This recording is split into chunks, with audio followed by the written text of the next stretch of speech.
Boa tarde, pessoal. A gente está aqui hoje no dia 12 de novembro, mais uma live da Imagine Tecnologia Comportamental. A gente está na sede da empresa, na sede da Imagine, que, como eu já falei na live anterior, é em Fortaleza, no Ceará. Uma cidade que, para quem não conhece, vale muito a pena conhecer. Por coincidência, nenhuma das três que estão aqui à mesa hoje são naturais daqui de Fortaleza. A Natália é do Ceará, né, Natália? Eu já me sinto daqui, não sou do Piauí. É do Piauí, né? Mas eu me sinto muito daqui. Eu faz muito tempo. Eu também me sinto daqui. Desde a primeira vez que eu vim pra cá, pro Mantep, eu ainda estava finalizando meu mestrado, que eu disse, é aqui que eu quero morar, né? E realmente é aqui que eu tô morando. E a gente tem uma pessoa que vem um pouquinho mais de longe. Eu vim do Pará, por isso esse chiado todo, Natália daqui do Piauí. Eu sou de São Paulo, interior. Interior. Lá de São Carlos, onde tá o Fiscar. E eu tô aqui faz 7 meses já. É, né? Eita, passa rápido. Eu já queria lançar uma enquete, inclusive, no começo dessa live, que é assim, toda vida vão ter pessoas fixas aqui, né? De repente a gente pode até, se vocês solicitarem, convidar alguém de fora para poder falar. Mas, de um modo geral, o nosso grupo de live é muito fixo. E aí, toda vida a gente fala, eu sou a Lídia Queiroz, doutora em análise do comportamento, e a gente pensou, se vocês acham que a gente se apresenta toda vez que começar uma live, fala aquela coisa da gente, de quem é a gente na fila do pão, ou a gente deixa a nossa apresentação lá nos destaques do Instagram, e aí a gente só fala, eu sou a Lídia, quer saber mais sobre mim? Vai lá nos destaques, e aí lá a gente pode ter até mais tempo para falar do nosso currículo expandido, falar das coisas que a gente faz. Eu até pensei em falar um pouquinho da minha vida não profissional, tenho 2 filhos pequenos, então acho que essa é uma coisa que a gente pode, se vocês acharem que é uma boa ideia, a gente pode deixar lá nos destaques a nossa apresentação. Bom, e o tema de hoje é inclusão escolar, né? Por que é tão difícil? E a gente fica se debatendo aqui, né, discutindo nos nossos grupos de trabalho, pensando quais são os temas que a gente vai trazer para conversar com vocês. E o melhor é quando a gente não fala de tema fácil, porque de tema fácil todo mundo consegue falar, né? Então a gente trouxe o nosso primeiro tema, que é o motivo pelo qual nós consideramos que terapia ABA é melhor do que as outras terapias que não têm embasamento científico, e a gente teve um excelente retorno. Eu agradeço a todas as pessoas que comentaram, todas as pessoas que ficaram mandando direct depois, que assistiram. Gente da minha época de colégio que falou, nossa, eu adorei, foi super esclarecedor. Então está no YouTube. Lembrando que a gente também está no canal no YouTube, né? E aí agora você pode ir lá e acessar o link e assistir. E aí então esse é mais um tema que ele é espinhoso de falar, né? Que ele é difícil de falar. Nós aqui na nossa experiência enquanto terapeuta ABA, já passamos por inúmeras situações que são, no mínimo, saia justa, né? No mínimo, saia justa entre a necessidade do indivíduo que apresenta dificuldade de aprendizagem e o acolhimento ou não acolhimento dessa escola.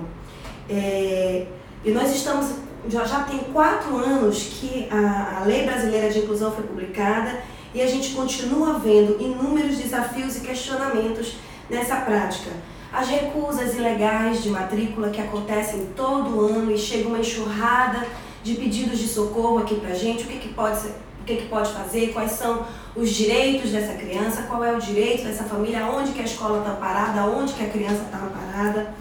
A gente encontra corpo docente não capacitado, a dificuldade na implementação da adaptação curricular, de adaptações instrucionais e mediação escolar. Enfim, nós já passamos na história por segregação, integração e caminhamos para um movimento de inclusão, em coerência com o que aconteceu no mundo inteiro nas décadas de 80 e 90. E aí a pergunta que fica é, mas será que a inclusão é igual em todo lugar do mundo? Então eu já abro com essa pergunta para as meninas, será que essa inclusão ela é igual em todo lugar do mundo? Bom, oi gente, tudo bom? Para quem ainda não me conhece, acho que a maioria aí já acompanha a gente, me conhece, meu nome é Natália Brito, sou psicóloga e trabalho nessa área de psicologia da educação e análise do comportamento. Então, tentando responder de forma breve ao seu questionamento, né? Quando a gente fala de movimento de inclusão, é um movimento que tomou força na década de 90, aconteceu que Vários países foram signatários de declarações, por exemplo, como a de Salamanca, e outros países que falaram sobre direitos de pessoa com deficiência. Um desses direitos é o direito à educação, né, como um todo, a educação em contexto regular, por exemplo. Acontece que, quando a gente fala de inclusão, geralmente as pessoas pensam que é um movimento único, né? Mas não, existem vários movimentos políticos dentro da inclusão. Existe um texto da professora Enicéia Mendes, eu estou até com ele aqui. Enicéia, foi minha professora na educação especial. Lá da UFSCar, né? No mestrado em educação especial. E o texto, eu tenho até ele aqui, a gente pode depois colocar o link para acesso dele, que é a radicalização do debate sobre inclusão escolar no Brasil. E ela fala muito desse percurso histórico e ela fala que existem basicamente dois movimentos grandes aí dentro desse percurso da inclusão, que é o movimento da inclusão total e o movimento da educação inclusiva. No movimento da inclusão total, eu vou ler aqui exatamente o que ela fala no texto, para vocês verem se vocês veem alguma similaridade com o que acontece aqui. A proposta de inclusão total se configurava de forma mais radical, no sentido de estabelecer um tipo de política sem exceção, requisitando a participação em tempo integral na sala comum apropriada à idade para todos os estudantes, a despeito do quão extensivas fossem suas limitações. A proposta estava fundamentada na ética da participação e no desenvolvimento social, sem a preocupação com ganhos acadêmicos. Então, além desse movimento da inclusão total, a gente tem o movimento da educação inclusiva, que ele fala mais de um contínuo. Ele fala, por exemplo, de você ter classes especiais dentro da escola regular, de ter classes especiais também fora da escola regular, e aí o aluno ele pode transitar entre contínuos, mas ele vai ter um plano de inclusão específico para ele também, né? O movimento da educação inclusiva, me parece que ele tem sido mais adotado em outros países, e enquanto o Brasil adotou da inclusão total. Né? Alguns críticos da inclusão total chamam de inclusão selvagem, que é colocar, né, o indivíduo dentro da escola, a criança dentro da escola, e focar, né, no fato de que ele vai se socializar, sabe lá Deus como que ninguém dá nenhum suporte para isso. Já o movimento da educação inclusiva, que é esse contínuo de inclusão, né, na vida escolar, ele é mais adotado em outros países. Então, eu fiz um estágio nos Estados Unidos, numa escola para pessoas autistas na Califórnia. Então, as leis na Califórnia para autismo são uma das melhores dos Estados Unidos. Então, lá tudo é super regulado. Então, lá a ideia era essa. Havia uma escola que preparava as crianças para serem incluídas. Então, estava a criança permanecer sentada, estava a criança seguir instrução, ficar em fila, brincar com outras crianças, fazer contato visual. E quando ela já tinha uma habilidade básica, ela ia sendo incluída aos poucos na escola regular. Então, no começo ela ficava um pouquinho, depois ela ficava meio período, depois ela ficava o período inteiro, e no contraturno ela vinha para a escola regular. Quando a escola regular não tinha uma classe especial. Né? Mas isso tudo era muito regulamentado. Então, haviam critérios muito claros para passar a criança de um nível para outro, de modo que ela não ficasse estagnada. Porque se não tiver critério, acontece a exclusão, né? Porque é exatamente o que me parece, e há alguns especialistas, que é o que está sendo proposto nesse projeto de lei novo, que é o projeto de lei 3803, né, que propõe a história dos centros de convivência sem nenhum critério, sem nenhuma norma técnica. Então, que é o mesmo problema que a gente tinha quando tinha as classes especiais. Não adianta a criança estar dentro da escola se ela continua segregada numa classe só para ela. Né? E não existem critérios para ela transicionar de um lugar para o outro. De um modelo para o outro, né? Só lembrando, se você quiser fazer sua pergunta, a hora é agora, né? Pergunta aí, que aí na hora que a gente conseguir encaixar aqui, a gente faz a sua pergunta, tá certo? Vou fazer uma reflexão em cima da fala de vocês duas, né? Vocês me falam, a Nathalie, ela trouxe pra gente dois modelos de inclusão, né? Um modelo que é total e o outro modelo Educação inclusiva. Educação inclusiva. E a Ana traz essa experiência, né, do modelo nos Estados Unidos, de uma escola e de toda a regulamentação que a circunda. E uma coisa que fica muito claro pra gente é que, assim, não dá para ser na base da boa vontade. A inclusão não vai acontecer na base da boa vontade, porque algo que precisa ser muito bem compreendido é que quando a gente está falando de desenvolvimento atípico, isso necessariamente implica em suporte adicional. Então isso significa que precisa de um suporte individualizado, um olhar individualizado. E o modelo das escolas, de um modo geral, né? Não vou falar aqui de uma escola, da sua escola, você educador que está assistindo, mas de um modo geral, o modelo das escolas ele é um modelo padronizado, né? Ele é um modelo pensado para a maioria. A maioria das crianças em sala de aula, dos indivíduos em sala de aula, aprende e a maioria deles passa de ano. É baseado no aluno médio, né? E isso é assim, não é bom, já não é bom esse modelo. Mas ele é ok no sentido de que quando eu não tenho nenhuma dificuldade de aprendizagem ou uma dificuldade muito discreta, eu dou conta de ir pegando essas pistas no ambiente, de ir pegando essas pistas no meio, né? Mas quando eu tenho atraso no desenvolvimento, quando eu tenho dificuldade de aprendizagem, eu não vou pegar essas pistas. Então não adianta o quão gentil o educador seja em sala de aula, não adianta o quão boa vontade a escola tenha em receber esse aluno, né? Ela precisa ter um plano, uma política que de fato olhe com atenção para aqueles indivíduos. Não é aquele indivíduo, não é um, é de um modo geral. Como é que se pensa um modelo educacional na sala de aula que possa incluir essas crianças e esses indivíduos? Desculpa falar de criança, a maioria do nosso público ainda é infantil, então é muito enraizado na nossa fala a palavra criança, mas é para todos os indivíduos. Então é aquela coisa mesmo de você olhar para o indivíduo e saber como é que ele pode aprender, porque todos os indivíduos são capazes de aprender. E se ele não está aprendendo, isso eu aprendi no meu mestrado. Se o indivíduo não está aprendendo, é porque eu não estou usando a técnica apropriada, a ferramenta de ensino apropriada. E eu me estendo um pouquinho mais ainda para fazer essa provocação, para a gente conversar aqui essa tarde, que é o fato de que as escolas, elas, de um modo geral, estão perdidas também, né? Não adianta só a gente falar do outro lado. É óbvio que para aquela família que tem dificuldade de inserir o seu filho no ambiente escolar, que tem dificuldade de se comunicar com a professora, com o professor, com o coordenador, com a coordenadora pedagógica, é muito angustiante. Mas a gente também encontra pelo nosso caminho escolas que ficam nos perguntando, mas o que fazer? Mas como fazer? Mas o que pode ser feito?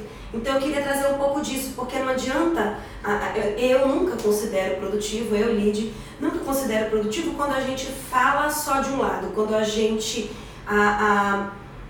fica de maneira extremista de uma banda só. Então só o lado da criança, do indivíduo que não foi incluído, ou só o lado da escola. Então eu queria que vocês falassem um pouco desses dois lados, digamos assim. E aí depois perguntas. Já tem pergunta aí, aí depois perguntas. Tá. Assim, eu acho que existe, de forma geral, a gente tem uma lei, certo? Basicamente a lei brasileira de inclusão, que ela fala da obrigatoriedade, né, de as crianças com deficiência, a pessoa com deficiência, frequentar a sala comum, ensino regular. E depois dessa lei, a gente tem algumas notas técnicas, e até mesmo antes dela, a gente tem algumas notas técnicas, alguns referenciais. Então, por exemplo, se você for falar de uma pessoa surda, né, ela vai ter, na lei, lá vai ter dentro da legislação, dentro das orientações, por exemplo, para o atendimento educacional especializado, vai ter especificidade dizendo, olha, na sala de recurso, você vai ter que ter esse material, você vai ter que ter isso, você vai ter que ter são orientações à escola. Isso, que são orientações à escola, à prática, né, pedagógica. Acontece, por exemplo, que quando a gente fala, por exemplo, do autismo, né, da deficiência intelectual no geral, a gente tem alguns pressupostos, tem, por exemplo, a lei Berenice Piana, que fala que tem que ter o profissional especializado, mas a gente, por exemplo, você não vê dentro da legislação nada que fale sobre aba, práticas de análise do comportamento aplicada, que a gente sabe que tem evidência, entende?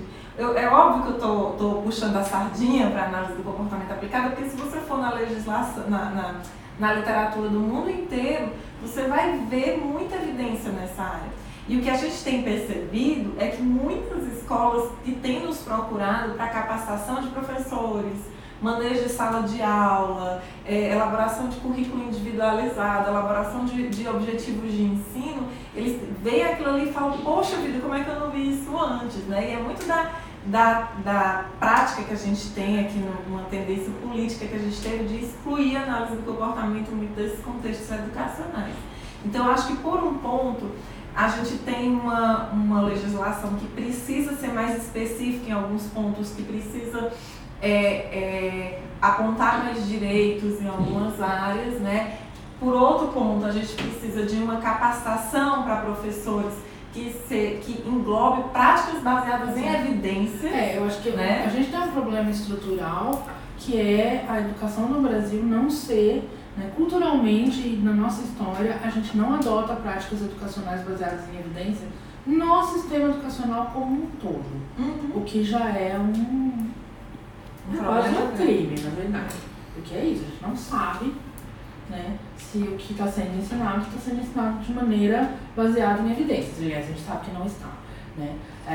E aí a gente tem essa evasão escolar imensa, a gente tem fracasso escolar imenso, a gente tem pessoas que saem da escola analfabetos funcionais e assim por diante. Agora você já tem esse quadro que já não é dos melhores. E aí você ainda insere o problema da inclusão das pessoas com necessidades especiais de ensino, que ainda precisam de mais suporte, de mais sistematização, e nesse caso, não é um caso de pode ser que elas façam alguma coisa baseada em evidência. Tem que ser prática educacional baseada em evidência, senão não vai haver inclusão verdadeira. E o desenvolvimento, né? Justamente porque você está incluindo a criança no sistema escolar para que ela tenha acesso à educação. Se ela entra e sai do sistema escolar do mesmo jeito que ela entrou, sem ter sido educada, então ela não foi incluída. Ela não teve acesso ao direito que ela tinha. E aí eu ainda apimento um pouco mais a sua fala, antes da gente ir para a pergunta, dizendo, então, não dá para a gente aceitar uma criança, um indivíduo, em sala de aula ou na escola, e aí na hora que ele estiver com um repertório que esteja desorganizando a turma, aquele indivíduo vai sair para uma voltinha na sala, passear na área externa da escola. Então, isso não é uma prática que visa o desenvolvimento educacional daquele indivíduo, não é isso? Pergunta. Bem, a primeira pergunta é da Cláudia Bessa. Oi, Cláudia, sempre pergunta, obrigada. É uma participadora ativa. É o seguinte, o que existe de palpável hoje? Só o direito à matrícula em MEI? E-mail? Na verdade, assim, existem muitos direitos aí, por exemplo, direito a transporte escolar, direito à matrícula, direito a acompanhante especializado, direito à flexibilização curricular, direito a currículo individualizado. A questão é que a gente tem que saber exatamente onde procurar isso na lei, porque muitas vezes as pessoas não sabem. E a lei está toda fragmentada. Está toda fragmentada, exatamente. Então, tem um monte de nota técnica, tem um monte de emenda da lei, tem um monte de regulamentação de uma lei anterior, aí tem uma lei do ano de 2000, tem uma lei de 2014 que modifica uma lei de 2012 e inclui coisas. Então, assim, para mim isso é sistemático e é proposital. A agenda é essa, dificultar o caminho para não das ser pessoas, intuitivo, para que elas não consigam acessar esses direitos legais. Então, de fato, a gente precisa de profissionais de advogados que vão fazer essa catada, juntar tudo, né? Mas toda criança tem direito ao acesso à inclusão, aos suportes necessários para o acesso à inclusão. E isso inclui o PEI, que é o currículo individualizado, isso inclui um material especializado, quando é o caso de pessoas com cegas ou com baixa visão, pessoas surdas, pessoas com dificuldade de mobilidade e assim por diante. Elas têm direito à prova modificada, avaliações e testes modificados para eles conseguirem ter acesso. Enfim, a gente tem um instrumento, a gente tem as ferramentas, a gente não consegue que elas sejam colocadas em prática. Tem mais pergunta? Tem a da Riane Duarte. Ela pergunta: esses 2 modelos acontecem aqui no Brasil? Os 2 modelos que tu citaste, Nathalie. Não, muitos pesquisadores têm apontado é que a gente seguiu pelo caminho do primeiro, que é da inclusão total, né? O modelo da inclusão total. A gente tem mais uma. É da Cláudia Bessa novamente.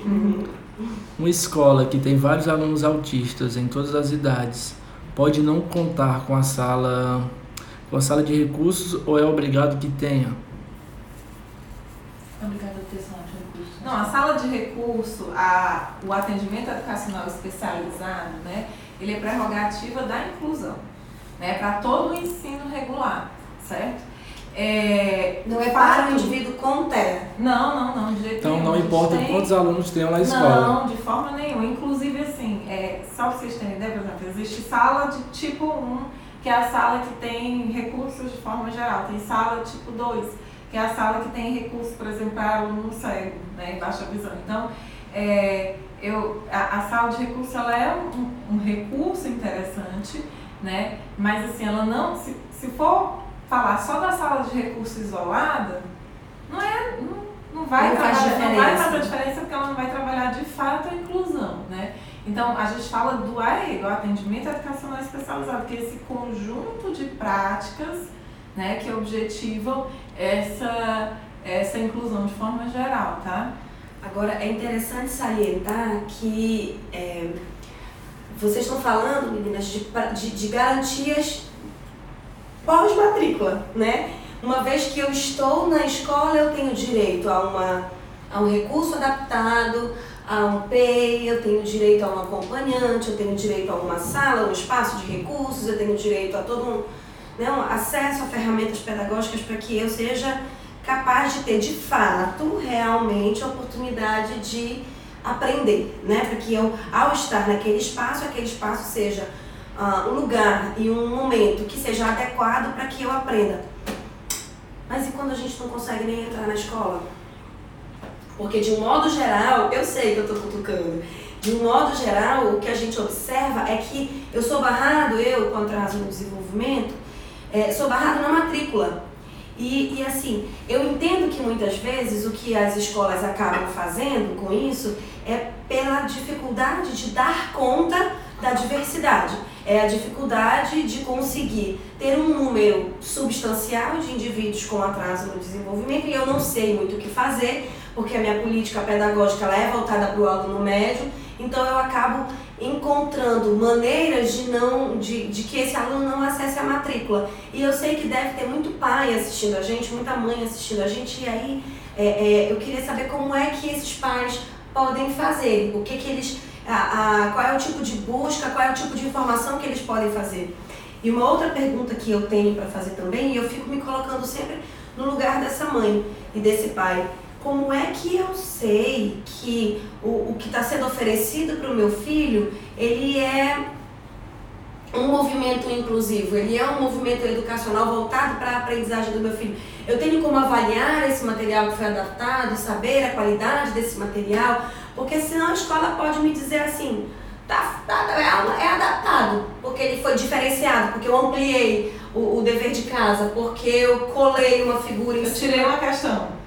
Eu tirei uma questão, eu botei pauzinho ao invés de botar número. Como é que eu consigo acessar? Eu sei que fiz 2 perguntas. Uma é como é que eu entro e a outra é como é que eu consigo avaliar de quando existe ferramentas inclusivas, como é que eu consigo avaliar a qualidade dessas ferramentas. Bom, primeira pergunta bem polêmica, né? Porque aqui a gente gosta de polêmica.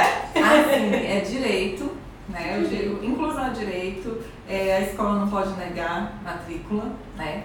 Não pode negar vaga. E é importante que você busque sim esses direitos. Eu costumo dizer, gente, que se toda escola acolhesse da forma que deveria acolher, a gente não tinha, por lei, que deve acolher por lei, a gente não tinha esse problema que a gente vê muito, a escola não aceitou a matrícula do meu filho, porque acaba que tem esse movimento mesmo migratório para algumas, né, que enchem, né, E assim, e tem que ser todas, gente, isso é lei. Todas as escolas devem acolher, né? É uma questão bem... Quer falar? Comentar Eu acho que tem pergunta, né? Tem. Deixa eu terminar de responder. Desculpa. Senão a gente vai se perder. Siga. Tu quer falar alguma coisa? Não, continua, responde outra. A outra é a seguinte, tem como eu saber da qualidade do que tem sido feito pro meu filho? Olha só, a primeira dica que eu dou é a seguinte. Peça o plano de ensino individualizado do seu filho. É o que a gente chama de PEI? É o plano de ensino individualizado, currículo individualizado. Algumas escolas utilizam outras terminologias. O que acontece? Por mais que a criança ela tenha um repertório parecido com o da turma, se ela tem um desenvolvimento atípico, ela vai precisar de objetivos individualizados, nem que seja na área social, na área de automonitoramento, ela vai precisar dessas adaptações de objetivos que a gente chama, né? E aí, a partir desses objetivos, você tem como fazer um monitoramento, assim, por exemplo, esses objetivos aqui, eles são de curto prazo, o meu filho ele tem que atingir ele o quê? No bimestre, no trimestre, no semestre, e aí você vai fazendo esse acompanhamento. Uma outra coisa importante é, as adaptações, elas não devem ser feitas na hora, no arrumadinho que a gente chama, né? Tanto é que esse termo adaptação, ele ganhou até uma crítica aqui no dicionário brasileiro por causa disso. Mas a adaptação, flexibilização, ela tem que ser planejada. Então, por exemplo, se eu sei que um aluno ele aprende melhor com pista visual, então, obviamente, eu vou utilizar pista visual, recurso visual em todas as adaptações que eu for fazer para ele. E, veja, isso já estava planejado e isso vai ser executado. Da mesma forma, a forma como eu, professor, o mediador, vai coletar os dados desse aluno, vai, de fato, saber se ele está aprendendo ou não. Eu não posso simplesmente colocar a produção do meu aluno lá no portfólio dizendo, olha, foi ele que fez, se eu não escrevo qual foi o nível de ajuda que ele precisou para fazer aquilo, entende? Então, esses são 3 pontos que você pode estar observando. Ele tem um currículo planejado, tem uma atividade planejada, as adaptações são planejadas, e terceiro, o monitoramento desse aluno está sendo de fato descrito o nível de ajuda que ele está utilizando, existe critério para retirada disso, por aí vai. Né? É muita coisa. Bom, a pergunta é da Toy Kids, é uma empresa, é uma loja virtual de brinquedos educativos. Só que Olá, Toy Kids! aí ela pergunta o seguinte, quanto ao PEI, a própria escola tem que montar ou nós mães temos que contratar um profissional? Não, aí vamos lá. O PEI, gente, o que eu sempre recomendo e o que assim, a gente vê muito na literatura é que seja construído, muita gente vai cair para trás nessa hora, de forma coletiva. O que isso significa?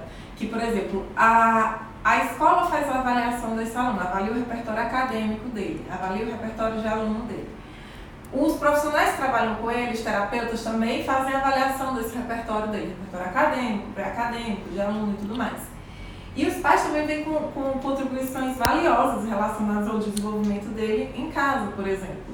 E aí, por exemplo, o professor regente, professor da sala de apoio, do apoio educacional, eles podem escrever esses objetivos e discutir coletivamente, discutir com pais, com terapeutas, para que a gente formule um documento único e a gente trabalhe objetivos em comum em vários ambientes, para não ficar aquela coisa de... Eu acho que só falta de respeito com a criança, né? Parece que tem uma criança na escola, que trabalha na escola, e outra em casa que trabalha com isso completamente diferente. E não existe um alinhamento disso, né? Eu participei de uma reunião dessas nos Estados Unidos, de formulação de PEI, e era exatamente isso. Então, se fala muito, tem uma briga, um cabo de força. Na verdade, não, é o contrário de cabo de força, né? É um empurra. Né? É verdade, porque o cabo de guerra a gente puxa pra né? gente. No caso Nesse caso criança autista, é um empurra, toma que é teu. Né?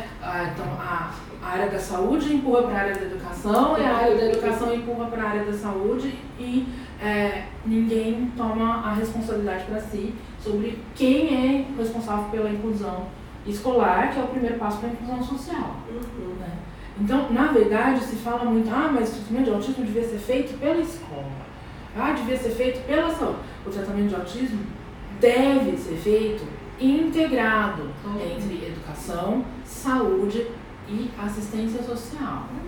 Né? Então, isso que a Nath falou, quando você parece uma coisa assim de outro mundo, mas é tão difícil. Gente, era uma reunião que tinha a mãe, a professora da sala da criança, o terapeuta da criança pelo plano de saúde, um terapeuta ABA, um PCBA especializado em autismo do governo, que era da Secretaria de Saúde, que era a pessoa que ia ver se estava fiscalizado, se estavam as coisas sendo feitas ok, a coordenadora da escola, né, e um psicólogo da rede de educação pública. Então você tem o Estado, o plano de saúde particular, a escola e a família. E era isso. Olha, nas nossas avaliações a criança está nesse nível, ela tem esse repertório, nós gostaríamos que ela chegasse no objetivo A, B e C. Mãe, o que você acha? Eu concordo. Professora, a senhora acha que dá para fazer? Acho